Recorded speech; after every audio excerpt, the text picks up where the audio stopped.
लोकवीरं महापूज्यं सर्वरक्षाकरं विभुं पार्वतीकृतयानन्दं सास्तारं प्रणमाम्यहम्। ओम स्वामिये சரணமையப்பா. ஓம் நமச்சிவாய. மேன்மைகள் சைவ நீதி விளங்குக உலகமெல்லாம். நோயற்ற வாழ்வே குறைவற்ற செல்வம்.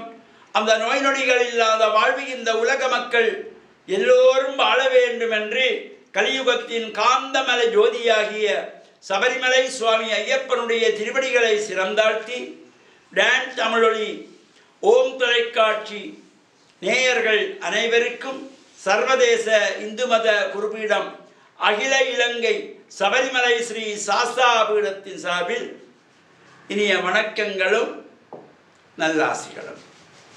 இன்றும் மங்களகரமான குரோதி வருஷம் மாசி மாதம் 3ஆம் நாள் 15/2/2025 சனிக்கிழமை. இன்று மலர்ந்திருக்கின்ற இன்றைய பொழுதும் நம் எல்லோருடைய வாழ்விலும் எல்லா விதமான சிறப்புகளும் வெற்றிகளும் செல்வங்களும் கிடைக்க வேண்டும் என்று பிரார்த்தித்து இன்று மந்த வாரம் என்கின்ற சனிக்கிழமை. இந்த பொதுவாக இந்த மந்த வாரம் என்கின்ற சனிக்கிழமையிலே எந்த விதமான சுபகாரியங்களும் ஆரம்பிக்கக்கூடாது, எந்த விதமான சுபகாரியங்களும் செய்யக்கூடாது. இறை வழிபாடுகள், சனீஸ்வர பகவானுடைய வழிபாடு, சபரிமலை சுவாமி ஐயப்பனுடைய பூஜை வழிபாடுகள், பஜனைகள் கலந்து கொள்வது, அது மட்டுமல்லாமல் தமிழ் மூதாட்டி ஔவை சொன்னது போல சனி நீராடு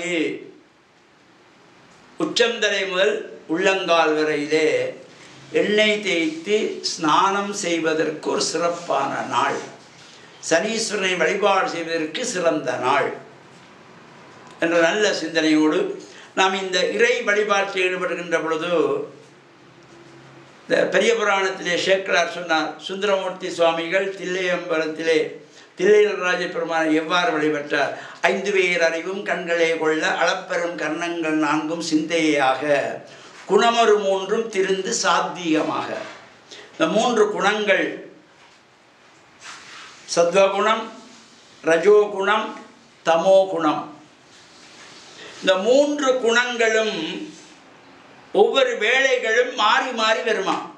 இப்போ நாம் சில மனிதர்களை பார்க்கிறோம், காலையிலே ஒன்றை சொல்லுவார்கள், பகல் நேரத்தில் நான் அப்படி சொன்னேனா எனக்கு அது ஞாபகம் இல்லைப்பா, நாளைக்கு வா பார்ப்போம் என்பார்கள். அந்த குணம் மாறி விடுகிறது.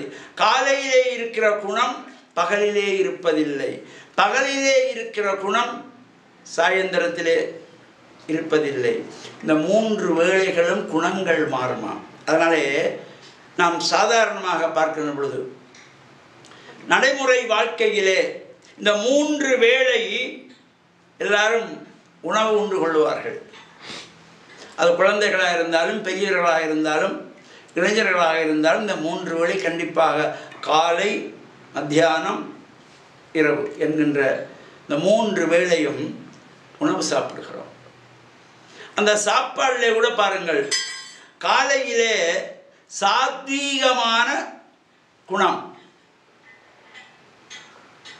அப்பொழுது சாத்வீகமான உணவு இருந்தால் போதும். ஒரு காலையிலே லேசான உணவுகள், ஒரு இடியப்பம் அல்லது ஒரு தோசை அல்லது பழைய சோறு அல்லது ஒரு பனிஸ் 4 பிஸ்கெட்டை சாப்பிட்டா கூட காலை பசி தீர்ந்து விடும். சாத்வீக குணம்.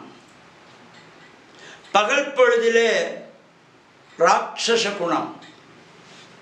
பகலிலே நாம் காலையிலே உண்ணுவதோ 2 இடியப்பத்தை சாப்பிட்டு இருக்க முடியாது, ஒரு பான்துண்டை சாப்பிட்டு இருக்க முடியாது, அல்லது ஒரு 2 பிஸ்கெட்டையும் ஒரு டீயையும் குடிச்சிட்டு காலையிலே பசியாறலாம். ஆனால் மத்தியானம் அவ்வாறு முடியாது, அந்த குணம் மாறிவிடும். அந்த பகல் பொழுதிலே சாதம், கறி, குழம்பு, ரசம், மோர், தயிர், ஊறுகாய் இவையெல்லாம் கேட்கும். எனவே இந்த குணம் மாறிவிட்டது. அதே போல சாயங்கால வேளையில் தாமச குணம்.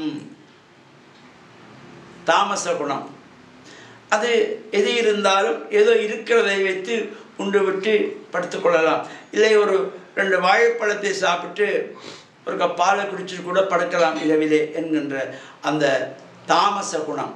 இந்த 3 குணங்கள், இந்த 3 குணத்திலே இந்த சாத்வீகம் சிறந்தது என்பதனைத்தான் பெரிய புராணத்திலே சேக்கிழார் சுவாமிகள் சுந்தரமூர்த்தி நாயனார் தில்லையிலே நடராஜ பெருமானை வணங்குகின்ற பொழுது குணமறு 3ல் திருந்து சாத்வீகமாக, அந்த சாத்வீகமான குணத்தோடு இறைவனை வழிபெற்றாராம். எனவே நாமும் அவ்வாறு நல்ல எண்ணங்களோடு நல்ல சிந்தனைகளோடு சாத்வீகமான குணத்தோடு இந்த புலன்கள் 5ஐயும் ஒருவழிப்படுத்தி 5 பேர் அறிவும் கண்களே கொள்ள, இந்த 5 புலனுக்கும் செல்லுகின்ற அறிவையும் நிறுத்தி கண்ணிலே கொண்டு வந்து நிறுத்தி இறை வழிபாட்டை செய்கின்ற பொழுது இறையருள் தானாக நமக்கு வந்து சேரும் என்ற நல்ல சிந்தனையோடு அனைவருக்கும் இறையருள் கிடைக்க வேண்டும் என்று பிரார்த்தித்து, டான் தமிழொலி ஓம் தொலைக்காட்சி நேயர்கள் அனைவருக்கும் சர்வதேச இந்து மத குறிப்பிடம் அகில இலங்கை சபரிமலை ஸ்ரீ சாஸ்தாபுரத்தின் சார்பில் நல்ல ஆசிகளை கூறிக்கொள்வதில் மனமகிழ்வு கொள்கிறோம். சர்வே ஜனாக சுகினோ பவந்து, சமஸ்த சன்மங்களானி சந்து. சுபம்.